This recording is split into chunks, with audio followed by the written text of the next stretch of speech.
Well, hello there everybody, this is Dan with nowherefast.everywherecool.com, and I just wanted to do up a quick video on how we replaced the disc on the sidecar wheel, which had become damaged because of a worn out spacer in the wheel hub. So I'll just give you a quick show here. I'll show this a little more detail once we actually get into the hub. But this is the spacer, completely worn out. It should look like this, nice and smooth and flat, but it's worn in on both sides, so it's worn into the bearing on the wheel as well as into the hub itself. So when that happened, it caused the disc to become out of alignment with the caliper. As a result of that running out of alignment for a long period of time, it destroyed the compression springs on the bobbins from the brakes being actuated while it was at an angle. Obviously not that extreme of an angle, but at an angle. So I would say every time you go through your bike for a maintenance session, be it every 10,000 or every 5,000 when you do the oil, just have a look at that spacer and make sure that it hasn't been wearing out. The other thing is, in doing some research to figure out what the problem was with the brake, I assumed it was a brake issue, but it wasn't. I found that you also need to make sure that that nut that holds the wheel onto the axle shaft that comes out of the sidecar needs to be just hand tightened, as tight as you can get it by hand, no tighter than that. Otherwise it compresses the bearings into that spacer, which pushes it into the hub and could potentially cause this issue as well. We were lucky enough to have a dealer in Saint-Rémy-de-Provence, Classic Bike Esprit, who helped us out with the warranty piece of this and was able to send us a new disc with bobbins and everything out to our location in the south of France, just on the other side. So we're a little more central in the south of France right now, but still kind of doing this work with the tools that I have and that I carry on the bike itself. So hopefully this helps out somebody. I want to say that I'm not a mechanic. I'm not a licensed mechanic at all. I'm just learning as I go, and I have done some mechanical work in the past, obviously, so I'm not afraid to get my hands dirty, but this is just me learning as I go, talking to dealers, talking to mechanics, doing research on the internet. So for those of you who are out there also doing research on the internet, maybe this will help you out. Make sure you check that spacer. So as you can see, we had a bit of an issue just along the road. The spacer on the left is obviously very worn. You can see the groove from the inside. This actually just slides into the hub and creates a little bit of space so that the wheel lines up properly with the caliper on the brake. It should look very similar to this. This is a spacer that I had made by a machinist for me in Ireland. He came and had a look at it and said, "Oh no, it's the spacer. I'll just make you some more of those." So it was fantastic that he was able to do that. But the reality is that's what it should look like. It had worn down to that. It had gone in so much that the spokes on the wheel actually caused this damage on the caliper, these wear marks. And the other thing that it did is these bobbins are supposed to be under compression, similar to the front wheel, where they don't move at all.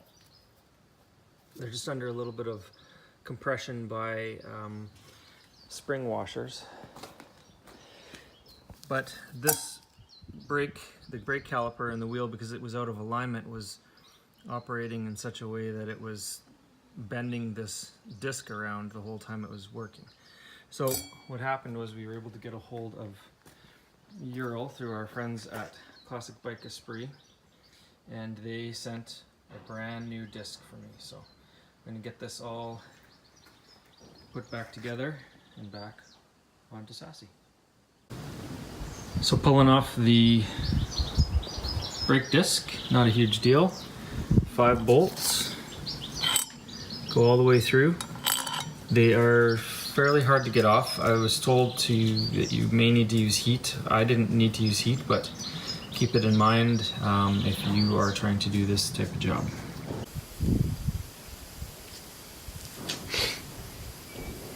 I do carry Loctite with me, so I just put a little bit on each one of these. Don't really want this coming apart.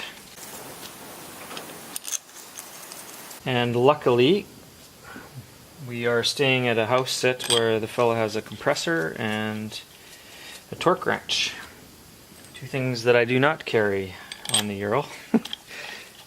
Well, that's not true. You have a little mini air compressor I suppose I could potentially use. Usually just use that for tires, but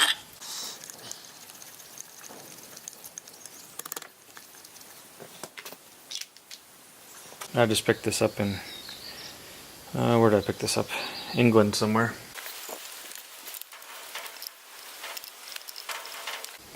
It's important, obviously, to put this back the way you found it. So this was on the inside. As you can see, everything's loose and falling apart. There's my temporary fix. I had a copper washer that just happened to be the right width to reduce the banging around, but anyway, it goes on. You've got these little insets. They obviously go to the top, and the top of the bobbins comes up as well.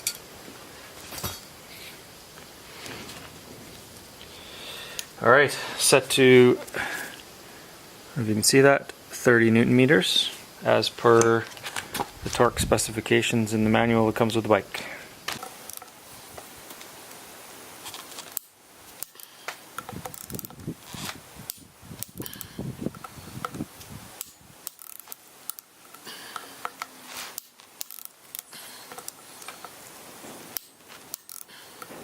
Alright, double check.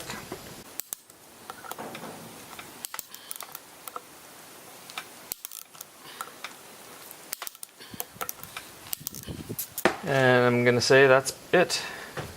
There's still that tiny bit of free play, but that is what it's supposed to be like. Not falling apart like the other one. So last time I had this part, I actually pulled out all the pads, put in new pads. But before I put the new pads in, I wanted to make sure that this issue hadn't been caused by maybe one of the pistons inside here not operating properly. So I was able to actually push both pistons and they moved freely within there. So I know it wasn't the caliper that caused it, it was definitely the spacer. Through my research, I've found that this often is the case where one of these pads is going to wear more than the other. For some reason it still manages to push harder on one side than the other. But as I said, I did check and everything moves freely in here, and so it shouldn't be an issue.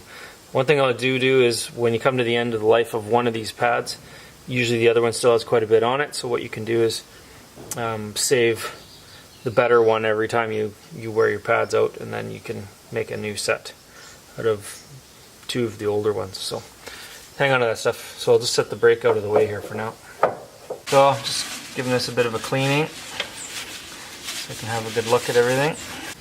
Now, I'm hoping that's normal. I'm hoping this is normal. It's very, very minuscule movement. I don't know how much that is. Got some marine grease.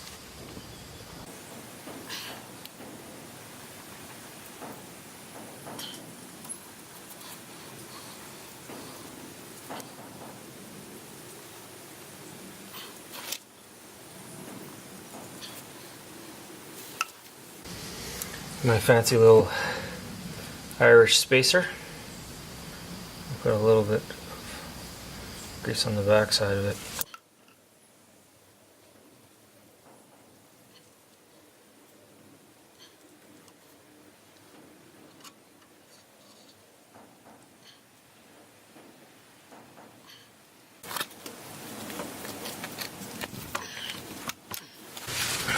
Make sure that spacer goes in there. Very, very important. Otherwise, you will end up with the same problems that I had, except I obviously had the spacer in the whole time. It just got crushed, but I don't know if it was just a bad piece of metal or what the deal was, but it's also very important that you don't over tighten the nut. As I was trying to research to diagnose what was going on with the brake issue, I did come across a couple of sites where people were talking about how they had over tightened the washer, or sorry, not the washer, the hub nut. So just keep that in mind as we're putting it back together. I'm thinking these might need to be looked at when we get to Provence as well, but for now I do not have new bearings, so I'm going to put it back together.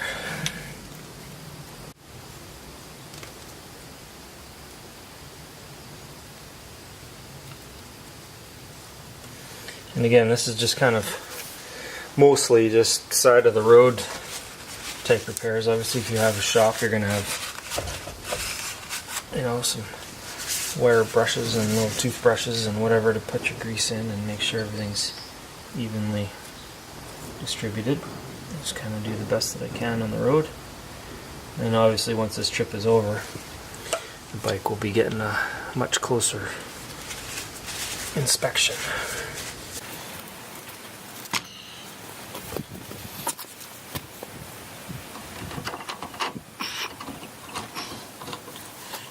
Slides in, and then when it gets into the teeth, it just goes in another little bit. So you always want to make sure you get it in all the way.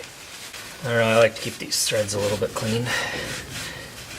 Obviously there's going to be a bit of grease on there, but I think that is pretty much unavoidable. Next thing is set the brake on.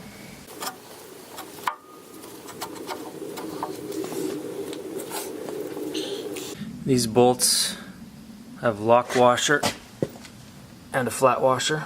Make sure you've got both of those on there.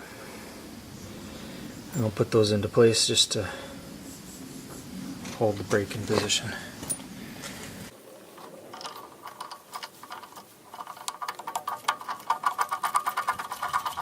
There is no washer between the brake and the frame, or between the caliper and the frame, so make sure the washers are on the inside.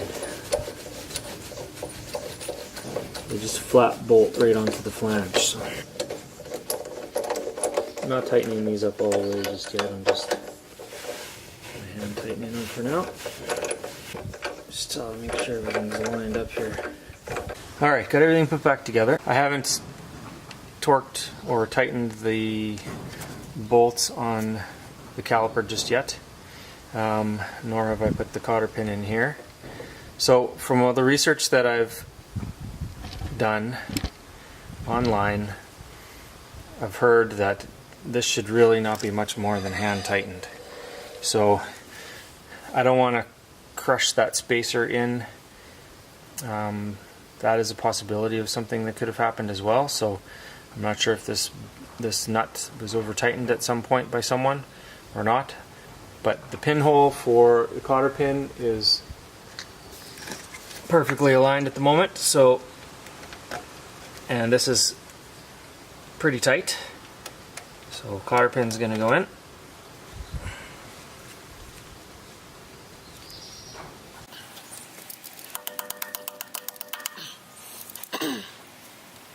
This is a new cotter pin. This is the first time that it's been actually taken out, so I'm not worried about it. I do carry spares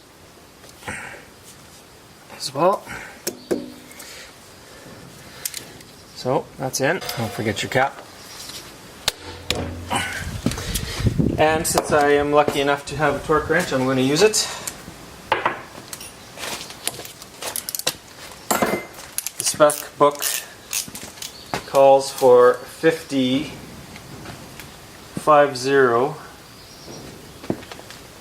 Newton meters on the sidecar caliper bolts, so that is what I will do.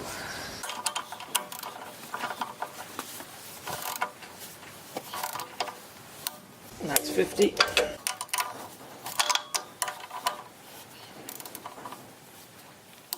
That's 50. Spinning freely, and I'm sure the brake will work now.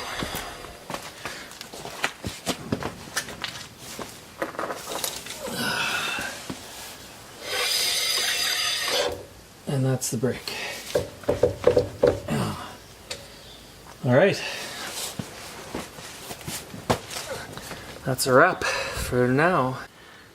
Alright, I've taken the bike out for a test drive and adjusted the sidecar brake so that it comes on just slightly after the main rear brake on the bike. If it comes on too soon, it pulls you to the right. So I just wanted to get it adjusted properly. I made this block of wood back when I was in Calgary before we left. And all it does is I use it to slide underneath the axle. And it gives me a little bit of lift here. So bike's in neutral. I just lift a little bit. Push it back with my shoulder. And that's it. Simple. I'll put on the park brake so it doesn't roll around. Alright, let's give it a spin.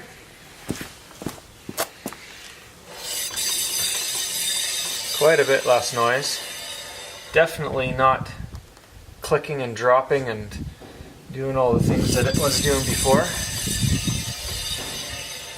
I think it's looking pretty good. We'll see how it all comes together when we get to Provence. Alright everyone, so that's how I did it. That's how I changed out that disc using just the tools that I carry.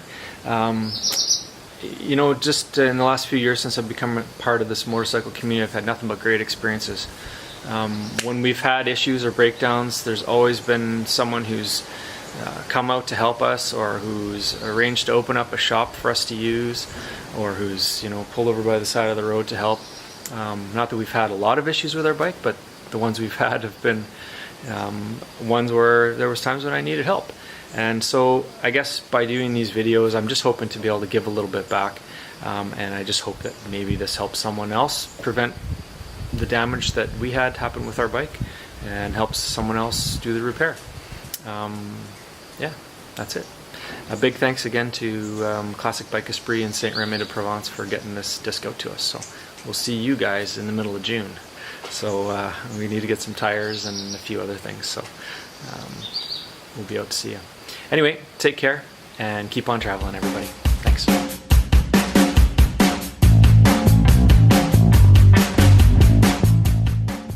Subscribe to this YouTube channel for more videos as we make our midlife gap year a reality. And for the rest of the story about our adventures, check us out at nowherefast.everywherecool.com, as well as Instagram and Facebook. We look forward to your comments, and make sure to like, share, and explore our pages. Take care and keep on traveling.